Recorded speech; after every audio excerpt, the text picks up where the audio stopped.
কুমিল্লা, চট্টগ্রাম, খাগড়াছড়ি, নোয়াখালী, মৌলভীবাজার, হবিগঞ্জ ও ব্রাহ্মণবাড়িয়া। আমরা এই 8টা জেলার মধ্যে 50টি উপজেলা আমরা চিহ্নিত করেছি যেগুলি প্লাবিত হয়েছে এবং ক্ষতিগ্রস্ত ইউনিয়নের সংখ্যা হচ্ছে 357টি। মোট 8টি জেলায় 4,40,840টি পরিবার পানিবন্দী অবস্থায় আছে, আর যাদেরকে আমরা উদ্ধার করছি আমাদের বিভিন্ন পর্যায়ে যে আমাদের যে টিম রয়েছেন, উদ্ধারকারী টিম, তারা তাদের উদ্ধার করছেন। আর ক্ষতিগ্রস্ত লোকের সংখ্যা হচ্ছে 29,04,964 জন। মৃতের সংখ্যা আমাদের কাছে যেটা রিপোর্ট হয়েছে 2 জন, এর একজন হচ্ছে ফেনীতে আর একজন হচ্ছে ব্রাহ্মণবাড়িয়াতে। পানিবন্দী এবং ক্ষতিগ্রস্ত লোকদের জন্য আশ্রয় কেন্দ্র খোলা হয়েছে 1,534টি এবং আশ্রয় কেন্দ্রগুলিতে বেলা 1:30 পর্যন্ত 75,678 জন আশ্রয় নিয়েছেন। এছাড়া অন্যান্য যে সমস্ত আশ্রয় কেন্দ্র আছে সেগুলিতে প্রায় 7,500টি গবাদি আশ্রয় দেওয়া হয়েছে। এ পর্যন্ত আমাদের 8টা জেলাতে মোট 444টি মেডিকেল টিম কাজ করছে। তাছাড়া ফেনী জেলায় বিশেষ করে উপদ্রুত এলাকায় সেনাবাহিনী এবং নৌবাহিনী উদ্ধার কাজে নিয়োজিত রয়েছেন। সেনাবাহিনী থেকে 160 জন সদস্য 40টি উদ্ধারকারী যান ফেনী জেলায় প্রেরণ করেছে এবং একটি ওয়াটার ট্রিটমেন্ট প্ল্যান্ট স্থাপন করা হয়েছে। নৌবাহিনীর 71 জন সদস্য এবং 8টি উদ্ধারকারী যান কাজ করছে। এছাড়া বিজিবি সহ অন্যান্যরা নৌযান নিয়ে উদ্ধার কার্যক্রম চালাচ্ছেন। এবার ত্রাণ সংক্রান্ত বিষয়ে যে আমাদের আপডেট, সেটা আমার সহকর্মী নাজমুল বলবেন।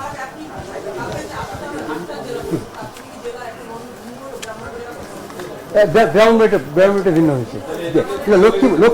লক্ষ্মীপুরটা আমরা বাদ দিচ্ছি, কারণ লক্ষ্মীপুরে ক্ষয়ক্ষতির কোনো বিবরণ আমরা এখনো পাইনি। হয়তো ডাউন স্ট্রিমে আছে, সেটা হয়তো আক্রান্ত হচ্ছে আপনার বললাম 29,04,964 জন, প্রায় 30 লাখের মতো। জি, আর আজকে যে সমস্ত জায়গায় আমরা শুনছি যে লক্ষ্মীপুরে পানি বাড়ছে কিংবা সিলেটে পানি বাড়ছে, সেটা হয়তো কালকে ব্রিফিং আমরা আপডেট দিতে পারবো। তো ত্রাণ বিতরণের বিষয়ে যে আপডেট আমাদের কাছে আছে সেটি আমার সহকর্মী বলবেন। আচ্ছা, ধন্যবাদ।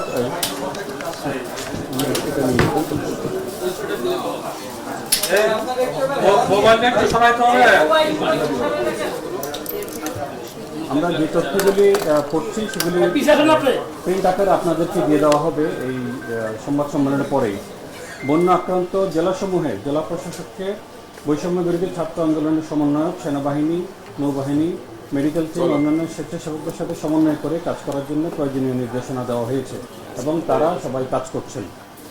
এবং আমাদের দুর্যোগ ব্যবস্থাপনা ত্রাণ মন্ত্রণালয়ে সার্বক্ষণিক কন্ট্রোল রুম খোলা হয়েছে এবং তথ্য সহযোগিতার জন্য আপনারা এখানেও যোগাযোগ করতে পারবেন, যেটা টিভিতে স্ক্রলে দেওয়া হচ্ছে। আর সব জেলাতেই নিয়মিতভাবে পর্যাপ্ত ত্রাণ সামগ্রী দেওয়া আছে। এর বাইরে চট্টগ্রাম, কুমিল্লা, ফেনী, নোয়াখালী, সিলেট, মৌলভীবাজার, হবিগঞ্জ এবং ব্রাহ্মণবাড়িয়া জেলায় আরও কিছু বিশেষ বরাদ্দ দেওয়া হয়েছে এবং আরও বরাদ্দ দেওয়ার কার্যক্রম চলমান রয়েছে। এ পর্যন্ত আমি কি ফিগারটা পড়ব?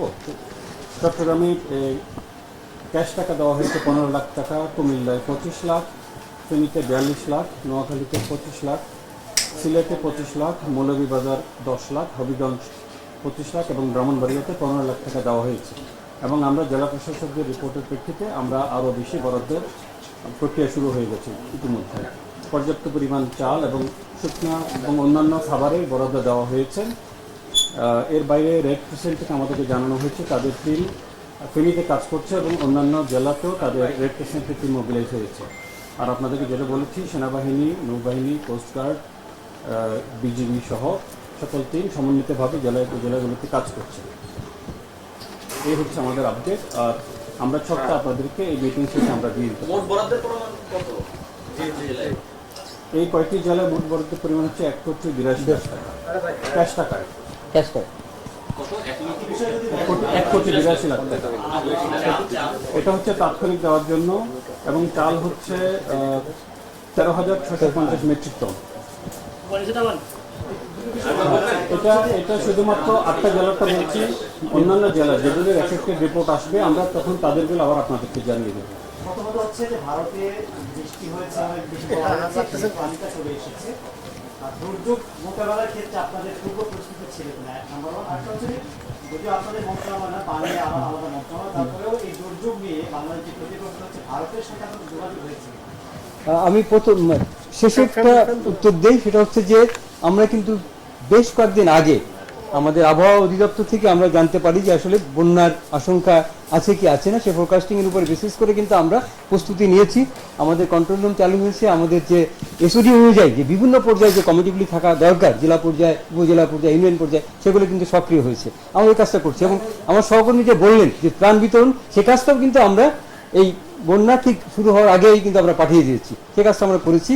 আর প্রথম যেটা বললেন আসলে সেটা আমার মনে হয় যে পানি সম্পদ মন্ত্রণালয় তারাই বলতে পারবে যে প্রকৃত কারণ কি, যোগাযোগ কিভাবে হচ্ছে, এই বিষয়টা আসলে আমাদের কাছে মনে হয় যে এটা আমাদের কাছে একটা বিষয় না।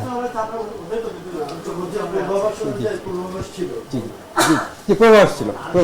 বলছি তাদের ডিজাস্টার ম্যানেজমেন্ট একটা বিভাগ আছে, তাদের সাথে আপনাদের কোনো যোগাযোগ হয়েছে কিনা? আমাদের ওভাবে যোগাযোগ হয় না। আমরা আবহাওয়া সংক্রান্ত যে সমস্ত রিপোর্ট দরকার সেই রিপোর্টিংগুলি আমরা আবহাওয়া অধিদপ্তর থেকে পাচ্ছি, কিন্তু ভারতের সঙ্গে এই পানির বিষয় কি যোগাযোগ হয় সেই যোগাযোগটা আসলে আমরা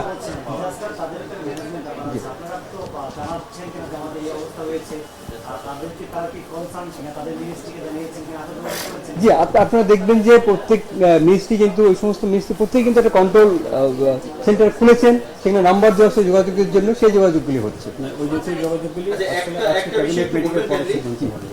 সেটা হলো যে আমরা মানে গণমাধ্যমের যেটা লেখালেখি হচ্ছে সেটা হচ্ছে যে ভারতের পাহাড়ি ঢল এবং অতিবৃষ্টির কারণে এই বন্যাটি হয়েছে।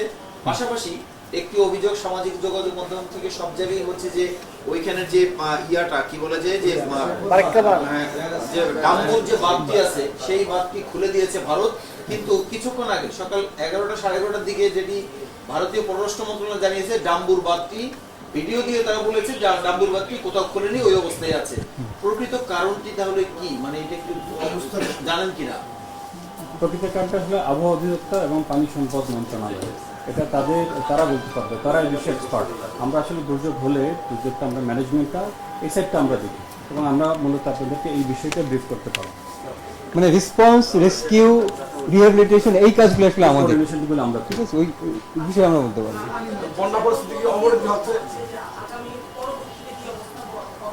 হ্যাঁ, এখানে এই ব্রিফিং নোটে দেওয়া আছে যে আগামী 24 ঘন্টা যেটা হতে পারে সেটা হচ্ছে উত্তর পূর্বাঞ্চল এবং তৎসংলগ্ন উজানে ভারী বৃষ্টিপাতের প্রবণতা কমে আসতে পারে, এটা হচ্ছে 1 নম্বর। এছাড়া উত্তর পূর্বাঞ্চলের মৌলভীবাজার ও হবিগঞ্জের জেলার মনু, খোয়াই, ধলাই নদীসমূহ সংলগ্ন নিম্নাঞ্চলের বন্যা পরিস্থিতি প্রাথমিকভাবে স্থিতিশীল থেকে উন্নতি হতে পারে, যেহেতু আগামী 24 ঘন্টার সময় বৃষ্টিপাতের পরিমাণ কম হবে, এরকম একটি পূর্বাভাস আমরা পেয়েছি। হ্যাঁ, ওইদিকে বাড়ছে না, উত্তর পূর্বাঞ্চলে বাড়ছে না। না, ওটা আসলে সব দিকেই আমাদের মোটামুটি দেখা যাচ্ছে যে আমাদের উন্নতির দিকে যাচ্ছি, বৃষ্টিপাত কমবে, বৃষ্টিপাত কমার সাথে সাথে বন্যা পরিস্থিতিটার উন্নতি হবে।